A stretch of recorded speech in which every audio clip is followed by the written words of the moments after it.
Los valores, tuve la suerte de asistir a la primera escuela de mi pueblo laica, con un profesor de promoción de los años después de la República, y entonces hay una distinción al origen. Hay la matriz para un niño, la segunda matriz, que es cómo se forma a través de unos valores, rompiendo justamente con las normas que había anteriormente, el oscurantismo, la iglesia, la alienación, una cantidad de aspectos que no le dan al niño esa estructura capaz de ir asimilando luego después el espacio en donde se está moviendo, su espacio, que es el que va a influir, y le influye en positivo o negativo según las defensas que tenga. Esas defensas son que haya abrazado o al menos iniciado ciertos valores que sea capaz de esas defensas. Yo he vivido el franquismo, pero para mí siempre mi recurso era el recurso de aquel inicio primero, de cómo me enseñaban a ser hombre más tarde, con la fraternidad, con el compañerismo, con otra visión de la relación social, era fundamental. Entonces, se puede ir, tener una suerte de ir a un lugar o ir a otro, pero fundamentalmente, cuando uno está dotado de un cierto inicio de valores, hace frente a las diferentes dificultades que se presentan en la vida. Yo he tenido muchas. Yo no tenía una opción de ser guerrillero. Las circunstancias me llevaron allá. A otros me llevaron a otro camino, pero justamente influido por el medio en donde estaba desenvolviendo. Tuve la mala suerte, claro, de vivir en el primer periodo también, en donde triunfó el franquismo el día 20 de julio del 36. Entonces, no hizo falta que teóricamente nos explicaran lo que era el fascismo, nadie nos lo había dicho, pero lo hemos visto, lo hemos vivido. Hemos contemplado los muertos, como un niño contemplar los muertos en las carreteras. Hemos visto apalear a nuestros familiares y a nuestros vecinos. Hemos visto cortar el pelo a las mujeres y darle a los vecinos. Y hemos visto ese asesinato que automáticamente te repudia. Te repudia si ya tienes algo, alguna visión, algún valor. Entonces, la rebeldía prende inmediatamente, ser un rebelde y ser en contra de todo eso. Y a partir de eso buscas el camino. Yo tuve el camino de estar en un medio en donde inmediatamente yo he tenido el apoyo, la enseñanza que han sido mis maestros, de personas ya más adultas que estaban participando en la lucha, una lucha que ya venía de lejos. Por ejemplo, allí en la provincia de León, la lucha frontal en contra de la psicojusticia venía ya en el movimiento de Asturias del 34, en donde mi familia estuvo implicada, no como actual porque no estaban de aquella empleados, pero eran solidarios, comités de solidaridad con aquel movimiento. O sea que ya no era una sorpresa en el 36, y no era una sorpresa cuando la opción dentro del Frente Popular, en 1936, en abril de 36, lo elemento fundamental no eran las consignas de los partidos políticos, lo fundamental era sacar los presos de la cárcel, 30.000 presos en la cárcel. O sea que, además de lo político, iba acompañado ese aspecto humano, que es lo que dota también al individuo para no solamente estar alienado a una posición política, de tener esa dimensión mayor humana que vea la injusticia y que luche contra la injusticia. Esa ha sido mi escuela, más o menos. Luego después, es cierto que el compañero Benito aborda cómo se crea el movimiento guerrillero. Yo insisto mucho que el movimiento guerrillero no es obra de ningún partido, que es la acción espontánea de un pueblo que se había identificado con el régimen del 31 y que la reacción estaba poniendo sobre en cuestión y que automáticamente había que defenderlo. Eso ya en el Frente Popular, votar para el Frente Popular en mayoría. ¿Por qué? Porque bueno, es verdad que no se había conseguido todo lo deseado, pero se había conseguido gran aspectos, el voto a la mujer, que no existía por primera vez, el llevar la cultura a los pueblos, las comisiones, las misiones pedagógicas, yo las he visto y ha influido en mi familia y todo eso. El derecho cuencaminera de aquellos mineros de no tener que bajar la cabeza ante el patrón y poder reivindicar una cantidad de elementos fundamentales que incluso, claro, yo lo matizo mejor después, más tarde, pero incluso como niño lo captas. Y bueno, y si estás en un medio donde tu familia está en ese ambiente, pues automáticamente entras de lleno en lo que ha sido el rechazo a lo que ha sido el golpe de Estado fascista, porque inmediatamente demostró lo que era, pero inmediatamente allí, como decía el compañero Benito, hay una serie de personas que pudieron escapar al asesinato y entonces emplearon la autodefensa, emplean de ocultarse. Por eso se le llaman en el primer periodo los huidos. No se le llama guerrilleros, se le llaman los huidos porque huyen del terror, tratan de ocultarse. Lo que pasa, como era tan general, como era tan amplia la represión, el pueblo, una gran parte del pueblo de la provincia de León y de Galicia y de Asturias, estaba implicada con el huido. Eran sus familiares, sus amigos. Yo hice de enlace con 10 años, porque mi padre y los demás huían, y los niños teníamos una misión, era de vigilar cuando venían los falangistas o la Guardia Civil para poder avisarles. Entonces ya entras en un trabajo de organización clandestina, ya estás aprendiendo a lo que vas a hacer de mayor. Y allí, inmediatamente, pues esos huidos se reconvierten en acción, se reconvierten también en ofensiva, en una coyuntura, como decía Benito, sí, claro, en el momento de la Guerra Mundial aparecen ya otras perspectivas y hay una organización más profunda de esos huidos que, bueno, allí habían tenido un proceso distinto. Yo creo que hay que... Benito dice que habría que sintetizar las guerrillas a nivel nacional. Yo creo que no es posible, porque en cada lugar tiene unas características específicas. No puede ser lo mismo como se creó la guerrilla en Levante, por ejemplo, o en otras partes, como la Galicia y León, que surgió el día 20 de julio, como huido, pero automáticamente ya entró en la clandestinidad y en organizarse para la defensiva y más tarde para la ofensiva. Como los partidos políticos ahí no estaban presentes como partidos organizados, estaban presentes los sentimientos de las personas, que se llamaban socialistas, comunistas, anarquistas, de todo, y una sola consigna, Frente Popular, y luego después en el Frente Popular, y luego después la defensa en contra de la dictadura. Y yo pienso, conociendo ahora, que conozco más o menos, a lo mejor tanto como Benito porque estudio más y va más al grano, pero conozco más o menos cómo se desarrolló el movimiento guerrillero a nivel de España.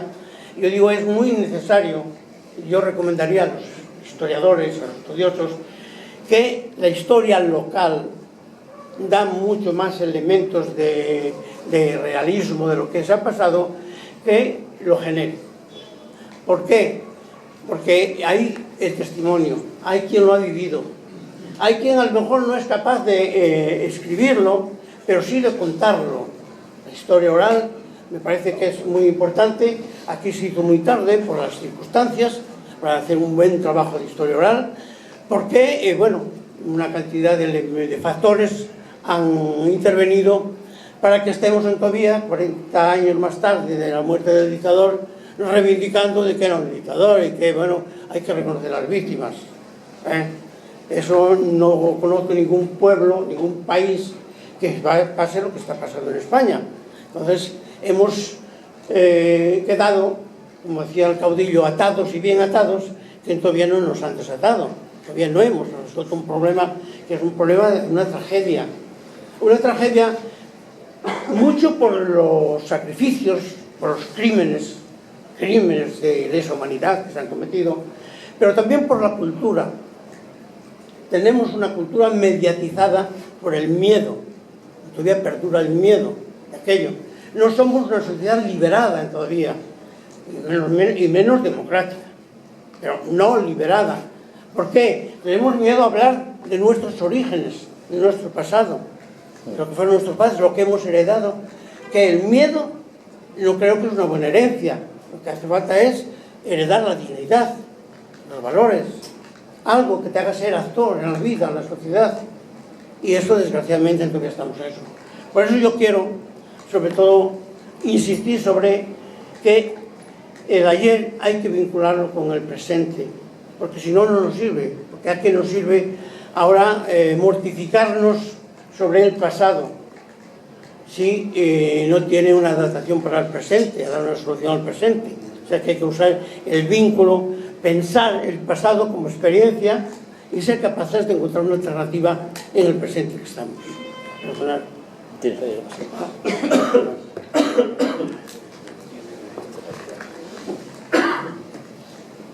A mí me tocó, en la mayor parte de mi vida, no llevar armas, estar en el movimiento. Yo no digo las guerrillas, simplemente digo movimiento guerrillero. Y voy a explicar por qué digo movimiento guerrillero. Yo era tan guerrillero cuando tenía 14 años, como mi hermano, está aquí, como lo fui después cuando tenía que llevar un arma en la mano. ¿Por qué? A lo mejor la ausencia de estados mayores en aquella región, en aquel momento, ha permitido que aquel movimiento se creara de una manera plural y que la experiencia se hiciera desde abajo arriba, no desde arriba abajo, desde abajo arriba. Y ese desde abajo arriba era el vecino de uno, el amigo del otro, era mayor parte la gente autóctona, aunque luego después vinieron compañeros de otras regiones, por muchas razones, los campos de trabajadores, por ejemplo, que algunos se huían de los campos de las minas, que los llevaban los esclavos del franquismo, vaya, es mejor decirlo, los esclavos del franquismo que iban a trabajar en las minas de aquella región, y algunos podían huir e incorporarse a la guerrilla. Eran de fuera, andaluces, madrileños y de otros lugares. La mayor parte eran de la región, y entonces automáticamente se ha generado un apoyo popular, una complicidad popular que era la base fundamental de la guerrilla. Y yo digo, hombre, tampoco a lo mejor es casual de que es donde más se ha durado la guerrilla, en toda España. Comenzó en julio del 36 y Curuchas murió en el 77, o el piloto en el 65. Bueno, ya no estaban en un grupo guerrillero, pero eran los restos de una guerrilla organizada. Curuchas tenía una guerrilla, en un momento determinado, era un compañero anarquista, en donde no se incorporó, por ejemplo, la Federación, hubo varias estructuras en aquella región, pero sin embargo existió de una manera organizada, no de una manera simplemente estar oculto. Y al estar organizado automáticamente no estás tanto en esa forma que se nos dice los del monte, los de la sierra. Pues yo nunca estuve en la sierra, ¿qué queréis que os diga? Yo he pasado las sierras de un pueblo al otro, yo estuve en los pueblos, yo estuve en las ciudades, yo no, porque yo sea distinto a los demás. Todas las guerrillas de León y Galicia tenían una base popular que les apoyaba y estaban en las casas. Y la mayor parte de nuestras bajas no se ha tenido en la sierra, ha sido en las casas, en movimiento, en las luchas, que bueno, también había chivatazos, había tal.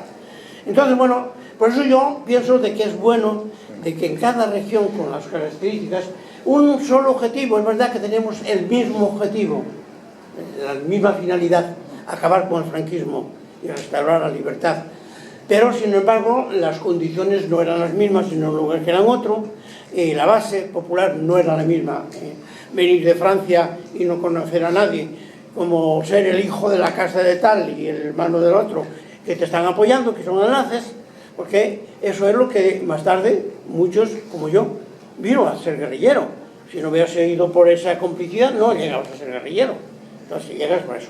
Y llegas por la represión permanente que había, la ley de fugas, aquí lo decía Benito, de verdad. Hubo más muertos de las leyes de fugas de enlaces, les llamamos enlaces a la organización del llano, les llamaban enlace, servicios de información republicana, les daban muchos nombres. Pero cuando no podían, por ejemplo, hacer que alguien se pusiera al servicio de la policía y conocían cosas, pues automáticamente le aplicaban la ley de fuga. Eso era en un lado como en otro. La estrategia de la exterminación de la lucha armada Igual era en Valencia, que era Madrid, que era allá, pero las circunstancias, claro, eran otras según el componente. Por eso yo pienso de que también en función de eso tienes la reacción. Es posible de que alguien que estuvo en un círculo en donde fue muy estructurado desde un Estado mayor tenga una actitud que no es la mía, que piense que su partido o su organización ha sido la perfecta, que los otros no están. Bueno, que las personas pueden ser de una tendencia o ser de otra según el medio donde se desenvolvieron o lo que les haya penetrado en el pensamiento, pero cuando tienen una misión, pues pueden ser hermanos, compañeros, y que luchan por la misma causa, y que no haya animosidad.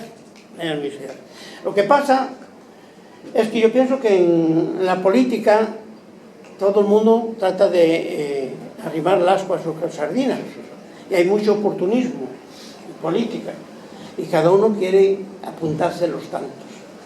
Pero hay una cuestión real, yo en lo que he vivido, puedo decir, yo pienso que hay un error, el error principal del fracaso del movimiento guerrillero radica en el gobierno de la República de no haberlo organizado en el 37-38, porque ya había guerrilleros.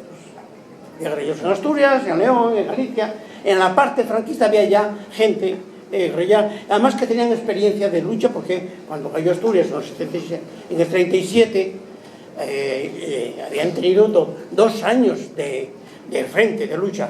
Muchos de los compañeros nuestros de León que habían pasado fueron la clave fundamental de la estructura guerrillera a la caída de Asturias, por ejemplo. Y lo que dice Benito de que es verdad que un grupo de asturianos trató de pasar a Portugal, pero la mayor parte de los que estaban en la clandestinidad en Galicia y en León no ensayaron de Portugal porque ya lo sabían. Porque Portugal entregó a los que pasaron ya en el primer momento, se lo entregó a Franco y les había costado la vida, ya se sabía. Bueno, si aquel ensayo asturiano, algunos cayeron también al intento. Y luego después se incorporaron y ha sido una gran aportación porque tienen una experiencia ya de lucha, los 2 años de lucha en Asturias, fue una gran aportación del punto de vista militar y político también al desarrollo de aquella organización. Por eso es, de una manera estructural, creo que no ofenda a nadie, que es la primera organización que crea una estructura que se llama Federación de Guerrillas León Galicia, en 1942. Y que, algunos lo decían, pero yo también lo reivindico, que la agrupación de guerrillas León Galicia participó en la Guerra Mundial, estando en Galicia y León. ¿Y participó por qué? Porque la fuente que suministraba el wolfranio y el carbón y las carnes a Alemania estaba en Galicia, mucha de ella, se sabe en otras partes, pero fundamentalmente no la tenían otros sitios. Y ahí es donde entra la colaboración de la guerrilla también con los servicios de información inglés. Hemos tenido algunas cuestiones en común, porque había en común de que había que impedir de que ese wolfranio y las carnes llegasen a Alemania, y que ellos trabajaban en ese sentido y nosotros también trabajamos en ese sentido. Y algunos, sobre todo un inglés que era un diplomático, se puso al servicio de la guerrilla, y yo mismo paré en su casa, también servía de recogida a los guerrilleros. Ese elemento a lo mejor no se dio en otro lugar, y claro, queda simplemente la condena de Inglaterra, porque era cómplice en la intervención cuando la guerra civil, pero que también luego después fue uno de los elementos fundamentales, una vez que se terminó la guerra mundial, de apoyar a Franco. Yo creo que hubo de la parte española, sobre todo los que han cumplido como tenían que cumplir muy dignamente, creo, los exiliados en Francia, se han incorporado a una lucha de los primeros, todos los que estaban exiliados, y era normal que tuvieran el deseo de liberar España, en donde si al fin y al cabo Franco había ganado aquella guerra, es porque Alemania e Italia le había dado los medios, si no, no hubiera ganado aquella guerra. Entonces, la guerra mundial empezó en España, porque es donde ya la Legión Condor y los italianos han enseñado sus fuerzas, porque se lo ha permitido el caudillo, claro, el régimen franquista. A partir de ahí, eso se inserta en el concepto de la Guerra Mundial. Entonces era normal, a entender, de que los españoles que luchan y mueren en los campos de exterminio nazi y en la guerrilla francesa, que se organicen para volver a España y buscar las formas de liberación, que llamaban, en fin, ese paso del Valle de Arán, con una intención de crear una cabeza de puente, tal y tal. Yo creo que no había reflexión, no había reflexión. Hay un engaño, sobre todo en los partidos políticos, porque en 1944 y 45 hay los acuerdos de Yalta, de Potsdam, que determinan de que el mundo va a estar dividido en dos bloques, y un bloque va a tener la hegemonía y el otro va a tener la otra. Y para alguien que no es un experto político, yo no sería capaz de deducir eso, y menos estando en las guerrillas, como yo estaba en aquel momento. Pero un dirigente político, que tienen tanta prosa de teoría revolucionaria, tenía la obligación de saberlo y saber que en el contexto de España, en aquel momento, era inviable la lucha armada, dado el contexto internacional.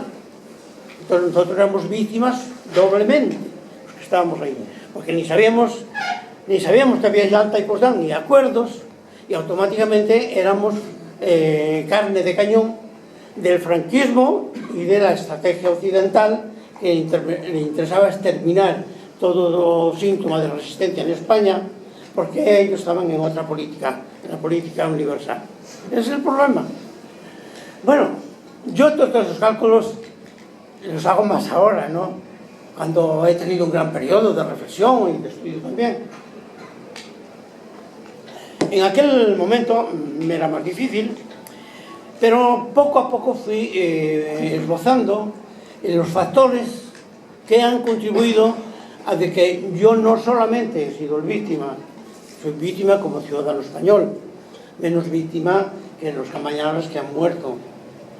Pero el pueblo español ha sido todo víctima, todo, aunque no lo crean, han sido víctimas, porque estamos ante un impasse histórico, estamos ante una tragedia, si queremos, desde el punto de vista del conocimiento de nosotros mismos, porque se nos ha traficado la historia y se nos ha querido llevar a un terreno de contentarnos pues con cualquier cosa, cuando la transición, por ejemplo, una transición que, porque era pacífica, nadie quería lucha armada para encontrar la libertad y para encontrar el bienestar, pero no era modélica en el momento en que todavía hay más de 150.000 muertos por las cunetas, olvidados como si fueran animales, y en donde la dignidad humana de nuestro pueblo deja mucho que desear, sobre todo en los dirigentes, que dan la espalda a todo eso. Y se han modificado pues hasta los criterios de cómo aprender la historia, en los libros de texto, en donde la versión todavía es una versión de origen franquista. Y bueno, sois unos genios los historiadores, pero los archivos están inmuables, son inmuables, es lo que se escribió cuando el franquismo, Entonces hay que ser un águila para captar y ser capaz de interpretar. Y claro, desgraciadamente, como este pueblo ha carecido de una verdadera liberación, lo que ha sido el relato testimonial tampoco se ha dado. Entonces hay todas esas dificultades, ese lapsus. En fin, yo no quiero ser nostálgico de aquello, porque además no hay por qué, no ser nostálgico de todos los sufrimientos. He sido un superviviente, lo debo a mis compañeros que fueron mis maestros, maestros no en el plan militar, no hacía falta mucha maestría, en el plan de los valores, de la generosidad, de lo que cuando dices yo quiero otra sociedad, se te describe qué tipo de sociedad, en donde el individuo sea diferentemente a lo que estamos viendo, cómo se va deteriorando. Y todo eso para mí es lo que me dice no solamente les debo el que se hayan muerto, a lo mejor para que yo viva, mejor, en muchos casos, unos murieron para que vivieran otros, pero también por todo lo que me han legado y que me siento en la obligación de no dejarles en el silencio. Los compañeros que mueren con armas, pero otros que se han muerto, asesinados fielmente, ¿qué tal?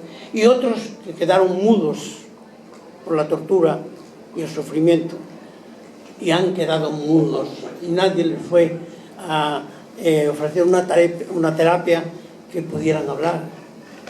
Yo me encontré hace muy poco una señora que fue una libertaria, fue a la voluntaria a la guerra en el 36, tiene 96 años. Y esa mujer es como si tuviera los 17 cuando se incorporó en las columnas de lucha en contra del fascismo. Tiene una visión del mundo, daros cuenta, lo pongo como ejemplo.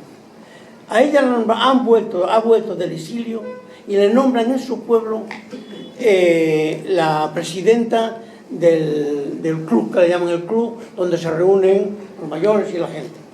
Y dice yo, ¿y tú qué hacías en el club? Dice, yo puse orden. Y puse orden que, lo primero cuando me nombran presidente, les dije, aquí el que tenga enfermedad se va al médico. Y el que se queje en su casa. Aquí se viene a trabajar, a hacer manualidades, a hacer teatro y a estudiar. Esas son las mujeres también producto de aquel momento. No fue casual, como la mujer coge en sus manos en el 31, 32, 33, 34, también la parcela que le correspondía de lucha por su propia emancipación, por su lucha. No se la tenían que dar los hombres, la tomaba ella. Y han surgido muchas mujeres en aquel momento. Y aquellas mujeres eran las mujeres que bueno, más tarde dieron el ejemplo, y muchas están en las cunetas también, muchas mujeres también están en las cunetas. Y esa es una deuda complementaria todavía que le debemos a la ilustración de lo que ha sido nuestra historia, porque incluso muchas veces cuando se narran parcelas de historia que más o menos son aproximadas, el tema de la mujer queda anulado, queda disminuido, porque no se valora justamente aquel plantel de mujeres que en ese momento eran las mujeres libertarias, las mujeres de otros partidos que salían a la lucha a conquistar su propia emancipación. Y yo eso, como lo he vivido, lo vivo ahora, a mis años, lo estoy viviendo también, no como una nostalgia. Yo digo, ¿cómo yo podré hacer de transmitir justamente lo que yo he conocido para que otros niños, otros jóvenes puedan también reflexionar sobre estos temas de historia que no les cuentan?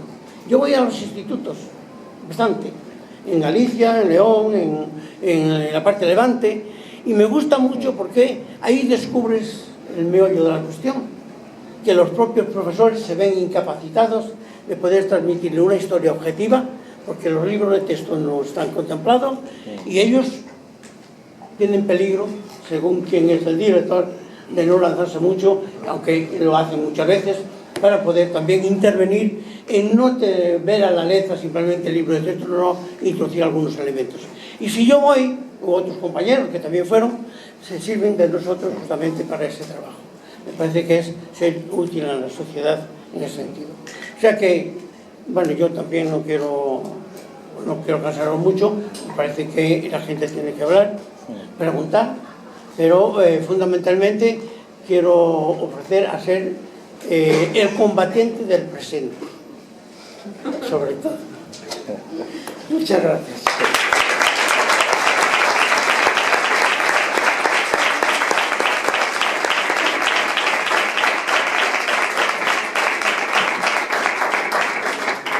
Como no tenemos otro micrófono, cualquiera que quiera hacer alguna pregunta, que se levante y que pregunte en ese sentido. Sin miedo, ¿eh?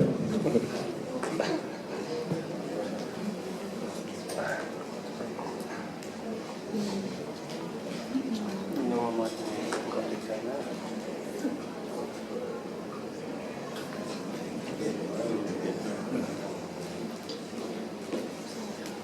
Algo sobre la guerrilla. Hola, Kiko.